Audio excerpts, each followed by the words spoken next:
बिस्मिल्लाहिर्रहमानिर्रहीम। अहमद नदीम कासमी का अफसाना पेशे खिदमत है।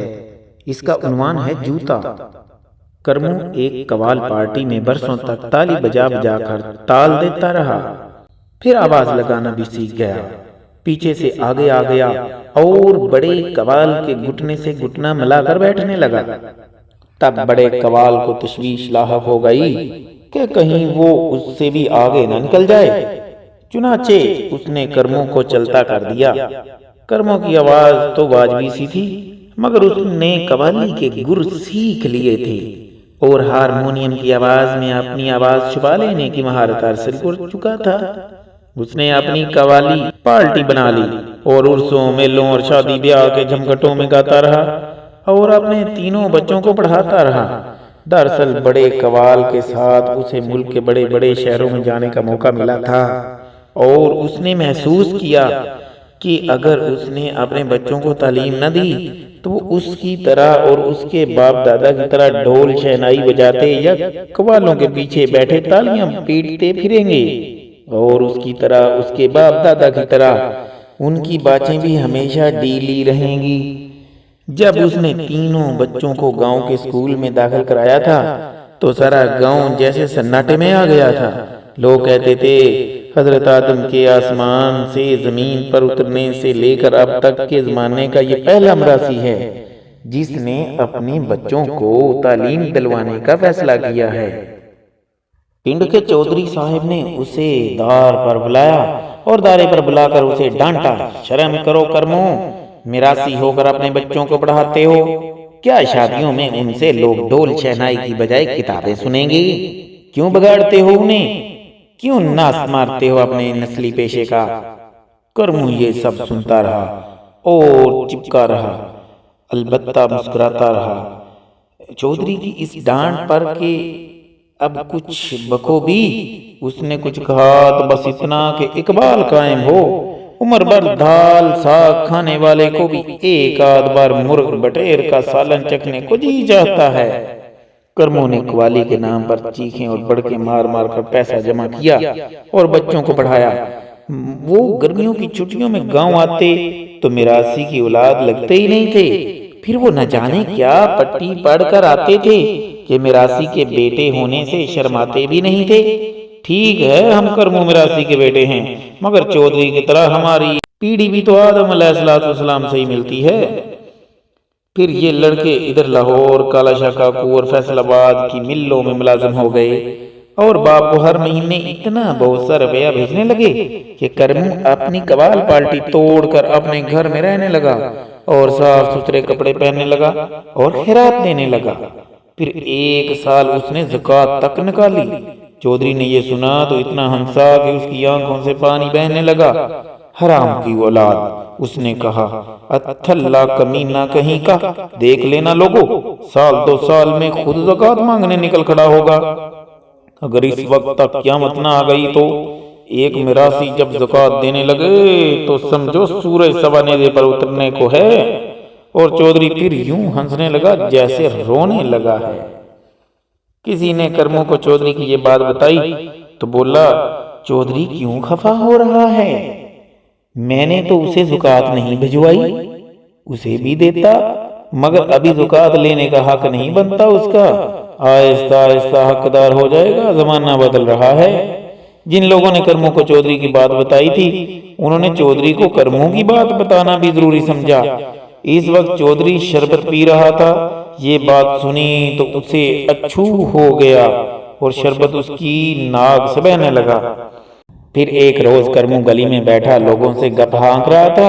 बातों बातों में कहने लगा, मैं मिरासी हूँ पर 3 बाबू लोगों का बाप भी हूँ, इसलिए जी चाहता है यहाँ गली में बैठने की बजाय एक पक्की बैठक बनवा लूं। इसमें पलंग और मुंडे बिछा दूं और तुम सब के साथ बैठकर दुनिया जान की अच्छी अच्छी प्यारी प्यारी मीठी मीठी बातें करूं। बैठने के लिए चौधरी का दारा तो है, मगर वहां बैठता हूं तो ऐसा लगता है जैसे सर के बल खड़ा हूं। ये बात करके वो अपने घर गया, हुक्का ताजा किया, चिलम पर आग सिजाई और कश लगाने लगे लिए चारपाई पर अभी बैठा ही था कि चौधरी की तरफ से उसे बुलावा आ गया। उसने डेरे पर यानी दारे पर कदम रखा ही था कि 3-4 मस्टंडों ने उसे दबोच कर गिरा दिया और चौधरी का पला हुआ मुंशी उसकी पीठ पर जूते बरसाने लगा। साथ साथ चौधरी उसे गालियां देता रहा और कहता रहा, बैठक बनाएगा कमीना, दारा लगाएगा मेरी तरह, 4 पैसे के आगे अपनी औकात ही भूल गया। रजील, लगाओ और लगाओ, यानी जूते और लगाओ। कर्मों को इतने जूते लगेंगे, अगर किसी और को लगते तो वो गिनती भूल जाता, मगर कर्मों गिनता रहा। मैं तो गिनता रहा, उसने अपने मिलने वालों को बताया। मैं तो गिनता रहा ताकि क़यामत के दिन खुदा के सामने जूतों का हिसाब चुकाने में तुझसे कोई गलती ना हो जाए। 62 लगे थे, 62 पूरे करूंगा खुदा के हजूर इंशाल्लाह। एक के 70 ना सही, चौधरी के लिए तो मेरा एक ही जूता बहुत है। सारे जहान की मखलूक के सामने मिलता था। इकबाल कायम की रिट लगाता हुआ रुकू में चला जाता था और कहाँ ये दिन कि कल कहने लगा, मैं इधर लाहौर फैसलाबाद की तरफ जा रहा हूँ, कोई चीज चाहिए तो लेता आऊं, कोई छड़ी वड़ी, कोई जूता वूता, ये सब रुपए का नशा है। फिर चौधरी ने गर्दन को खींचने की हद तक खींचकर इधर उधर देखा और बोला, वो किसी कोने खुदरे में बैठा तो नहीं है, हराम की औलाद। याद है एक बार मैंने दारे पर उसकी बातें कर रहा था और अंधेरे में मुझे पता न था कि वो कमीना भी एक तरफ बैठा है। मैंने इस नस्ली कंगले के नए ठाठ की बात करते हुए कह दिया कि कौवा अगर मोर के पर सजा ले तो भी कौवा ही रहता है। इस बार वो मेरी चिलमें भरने वाला, मेरे स्तबल साफ करने वाला भरे दारे में बोला, वैसे चौधरी जी, सियानों से सुना है कि मोर भी कौवे ही की नस्ल में से है, सिर्फ रंग और पर निकाल लेने से नाचना सीख गया है। याद है ना, रुपए ने इतने हौसले बढ़ा दिए हैं इस अफलातून के पट्टे के, और यहाँ मेरे सामने बिल्ली की तरह सिमटता फिरता था। 2 रुपए ने उसकी जुबान खींचकर मेरे जूते भर की कर दी है, मगर मुझे भी ऐसे 2 दौलतियों को और मुझे भी ऐसे 9 दौलतियों को आपे में रखने के गुर मालूम हैं। जूते पर चाहे सुनहरा काम हो, रहेगा तो वो जूता ही और पाँव में ही पहना जाएगा। इस मिरासी के बच्चे को मेरे गांव में रहना है तो मिरासी बनकर रहना होगा, देख लेना। सर्दियों के दिन थे। कर्मों चंद रोज अपने बेटों के यहाँ गुजार कर वापस आया तो उसने सुनहरे रंग का कंबल ओढ़ रखा था। लोग इस कंबल को छूते तो हैरान रह जाते कि क्या किसी भेड़ की ऊन इतनी नरम भी हो सकती है। कर्मों के एक रिश्तेदार ने इस कंबल को छुआ तो बिस्मिल्लाह पढ़कर कंबल का कोना मुंह में डाल लिया और बोला, सूजी का हलवा हो तो ऐसा हो, जब जी चाहे ओढ़ लिया, जब जी चाहे खा लिया। खुद कर्मों मिलने वालों को बताता रहा कि पूरे 100 का है। फिर सिर्फ खूबसूरत ही नहीं, अंदर से भी बड़ा गुन्नी है। बाहर बर्फ गिर रही हो, कंबल में अंगीठी सी दहकती रहती है, पो की ठंड में भी पसीना आने लगता है। पूरी बस्ती में इस कंबल के चर्चे होने लगे।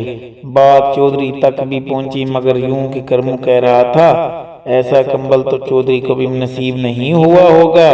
इस पर चौधरी यूं मुस्कुराया जैसे किसी ने खरबूजे का एक सिरा छुरी से चीर दिया है।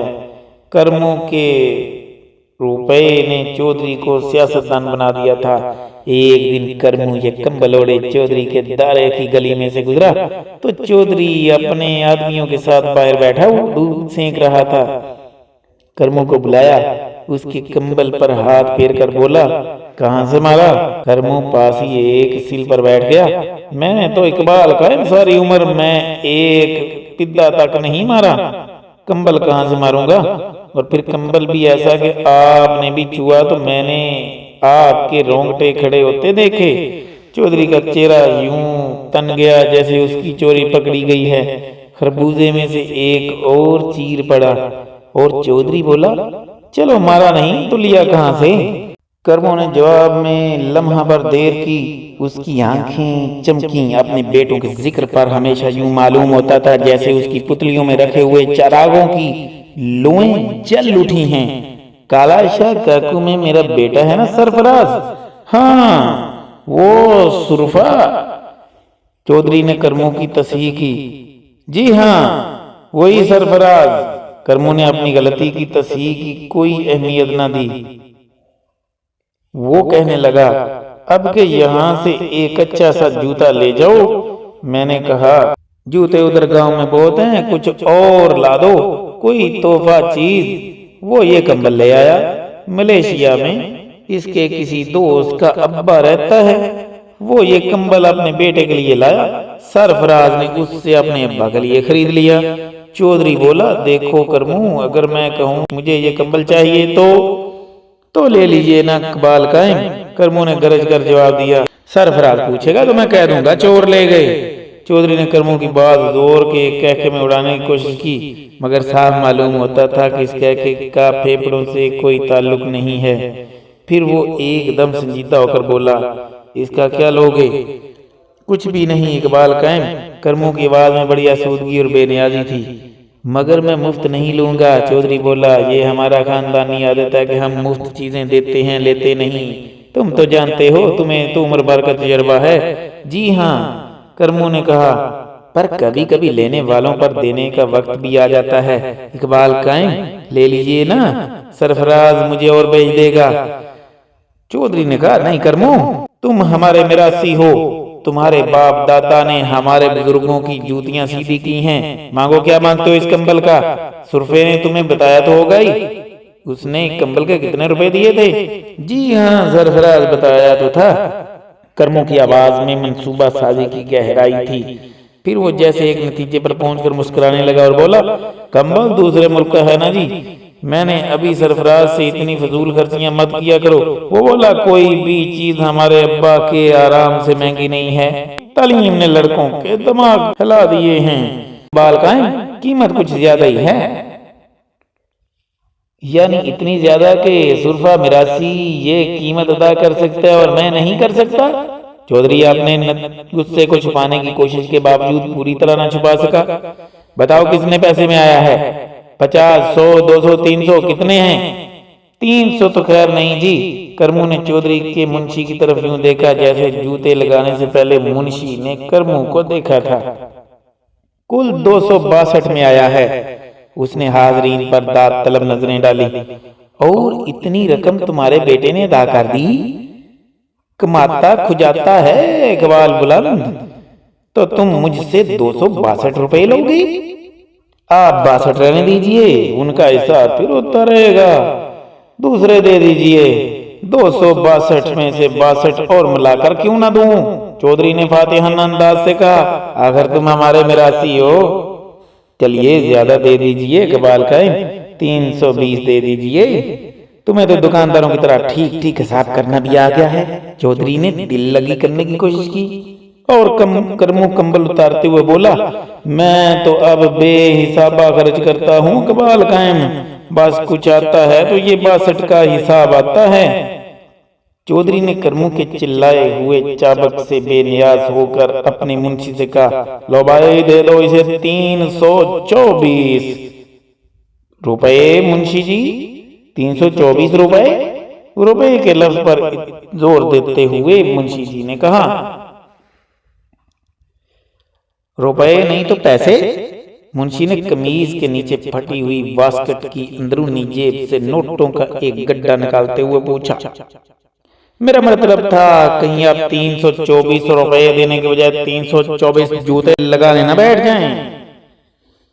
चौधरी समेत सब लोग जोर से हंसे, मगर सबकी हंसी का मफहूम अलग अलग था। वो सब पहचाना जा सकता था। चौधरी तो यूं हंसा जैसे उसका सीना टीन के एक चादर है जिस पर कंकरों से चांदमारी हो रही हो। कर्मों ने अपने रुपए लिए और मुस्कुराता हुआ चला गया। तब चौधरी अपने सामने कंबल फैलाकर मुस्कुराया, उसे खूब अच्छी तरह झड़वाया जैसे कंबल का मिरासी पुनः निकाल रहा है। उसे तय करा के मुंशी के हवाले किया कि घर पहुंचा दो। कहना उसे दिन भर धूप दिखाएं और किसी पेटी में फेंक दें। फिर वो हाजरीन से मुखातिब हुआ, दर्जनों पड़े हैं इस तरह के कंबल, मगर मैं 2 पैसे के मरासी को 250-300 रुपए का कंबल ओढ़े नहीं देख सकता। जूते को पाँव में ही रहना चाहिए।